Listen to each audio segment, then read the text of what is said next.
പറന്നു പറന്നു വരുന്നുണ്ട് പിറന്ന നാളിന്റെ കഥകൾ.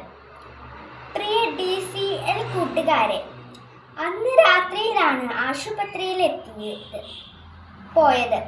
പ്രകാശിൽ നിന്ന് തങ്കമണി വരെ പലരും ചേർന്ന് കട്ടിലിൽ അമ്മയെ ചുമന്നു കൊണ്ടുപോയി. തങ്കമണിയിൽ നിന്നും കാൽവരി മൗണ്ടിലേക്കു ജീപ്പിലാണ് കൊണ്ടുപോകുന്നത്. അപ്പോഴുണ്ട് പെരുമഴ. വഴി എന്നത്തെ പോലെയല്ല, വെറും ചെമ്മൺ പാത. മഴ പെയ്യുമ്പോൾ ചെളി കുഴഞ്ഞ മൺപാതയിലൂടെ ജീപ്പ് കയറാൻ കൂടെ വന്നവർ ജീപ്പിൽ നിന്നിറങ്ങി തള്ളും. അങ്ങനെ 2-3 കിലോമീറ്ററുകൾ പെരുമഴയത്തു വണ്ടി തള്ളിയാണ് കാൽവര മൗണ്ടിലെത്തിയത്.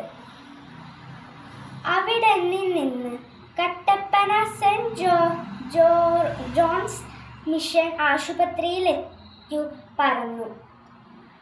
അവിടെ എത്തിയപ്പോഴേക്കും അമ്മച്ചിക്ക് പ്രഷർ കൂടി, ശരീരം കോച്ചിപ്പോയി.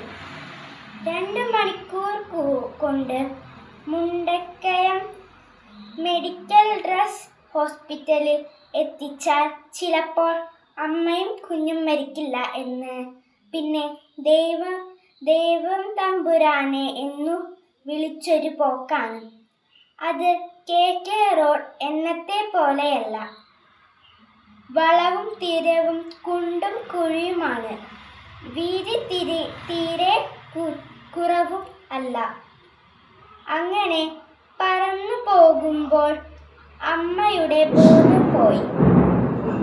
എല്ലാവരും ജീപ്പിലിരുന്നു നിലവിളിച്ചു, കൊന്ത ചൊല്ലി പ്രാർത്ഥിച്ചു. ഒരു വളവും തിരിഞ്ഞപ്പോൾ അതാ ഒരു വലിയ പാണ്ടുലോറി വലിയ തടികളുമായി ഇഴഞ്ഞിഴഞ്ഞു നീങ്ങുന്നു. ജീപ്പിന് ഓവർ ടേക്ക് ചെയ്യാനാവുന്നില്ല.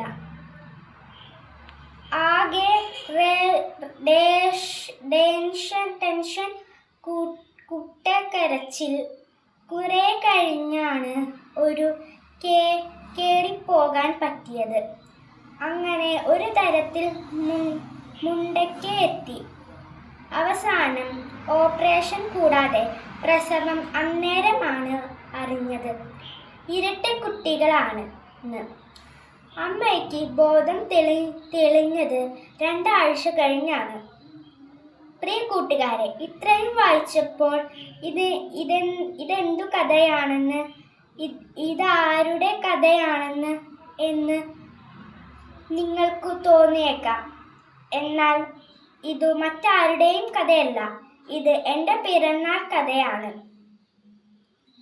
ഓർമ്മ വെച്ച കാലം മുതൽ ഏതാണ്ട് കഴിഞ്ഞ 50-ലേറെ വർഷങ്ങളായി ഞങ്ങളുടെ അച്ചാച്ചനും അമ്മച്ചിയും എല്ലാം പിറന്നാൾ ദിനത്ത് കേട്ടു കാണാപ്പാടമായിട്ടു. കഴിഞ്ഞ വർഷവും ആദ്യം കേൾക്കുന്നതുപോലെ ഞങ്ങൾ ആവേശത്തോടെയും അത്ഭുതത്തോടെയും കൂടി കേട്ട കഥയാണിത്.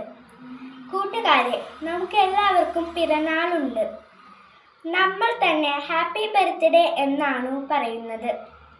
എന്നാൽ നമ്മൾ പിറന്നാൽ ആർക്കാണ് ഹാപ്പി ബർത്ത്ഡേ ആകുന്നത്? പിറന്നാൾ നമ്മൾ അത് ഹാപ്പി ബർത്ത്ഡേ ആയിരുന്നോ? എന്നിട്ടും നമ്മൾ ചീവീടു കരയുന്നത് പോലെ നീണ്ട വായിൽ നിലവിളിക്കുകയായിരുന്നല്ലോ. പിറക്കുമ്പോൾ കൂട്ടിക്കരയണം. കരത്തില്ലെങ്കിൽ ആരോഗ്യ പ്രശ്നമുണ്ടാകാൻ സാധ്യതയുണ്ട്. നമ്മൾ പിറന്ന ദിനം നമ്മുടെ അമ്മയ്ക്കും അച്ഛനും ഹാപ്പി ബർത്ത്ഡേ ആയിരുന്നോ? ഇത് വായിക്കുന്ന നിങ്ങൾ ഒന്നറിയണം. നിങ്ങൾ ഇന്നു ഹാപ്പി ബർത്ത്ഡേ എന്ന് വിളിക്കുന്ന നിങ്ങളുടെ ഓർമ്മയിലാത്ത ആ ദിവസത്തിന് ഒരു കഥയുണ്ട്. ചിലപ്പോൾ നിങ്ങളുടെ പപ്പയും മമ്മിയും നിങ്ങളോട് പറഞ്ഞിട്ടുണ്ടാകും. ചിലപ്പോൾ നിങ്ങൾ കേട്ടിട്ട് പോലും ഉണ്ടാകില്ല. നിങ്ങളുടെ ജീവൻ സുരക്ഷിതമാക്കാൻ, നിങ്ങളുടെ ജീവിതം സന്തോഷകരമാക്കാൻ നിങ്ങളറിയാതെ മാതാപിതാക്കളും മറ്റുള്ളവരും ഏറ്റെടുത്ത കണക്കിലാത്ത കഷ്ടപ്പാടുകളും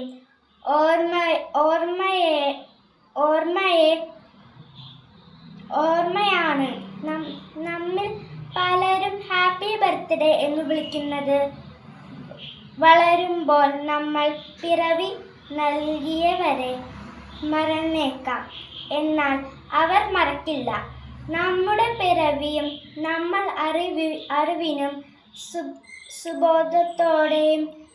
സുബോധത്തിനു മുമ്പ് കാട്ടിക്കൂട്ടിയ അസഹനീയമായ സകല വികൃതികളും അവർ ഒരിക്കലും മറക്കില്ല എന്ന് അച്ചാച്ചൻ മരിച്ചതിനു ശേഷം ആദ്യത്തെ പിറന്നാളിനു ഒന്നാമത്തെ ഹാപ്പി ബർത്ത്ഡേ ഓർമ്മകൾ പറന്നു വരുന്നുണ്ട്. ഈ ദിനത്തിൽ കാറ്റലകളിൽ പോലും മുഴങ്ങുന്നുണ്ട്. ആ ശബ്ദം നിങ്ങളുടെ ജനനത്തിൻ്റെയും ജീവിതത്തിൻ്റെയും കഥകൾ ഇതുതന്നെ ചോദിച്ചറിയാൻ തുടങ്ങുക. അതു കേൾക്കാൻ സമയം കൊടുക്കുക. അപ്പോൾ നിങ്ങൾ അറിയും നിങ്ങളെങ്ങനെ ഇന്നത്തെ നിങ്ങളായെന്ന്. ആ അറിവാണ് മക്കളെ ജീവിതത്തിൽ നിറവ്. ആശംസകളോടെ സ്വന്തം കൊച്ചേട്ടൻ. Thank you.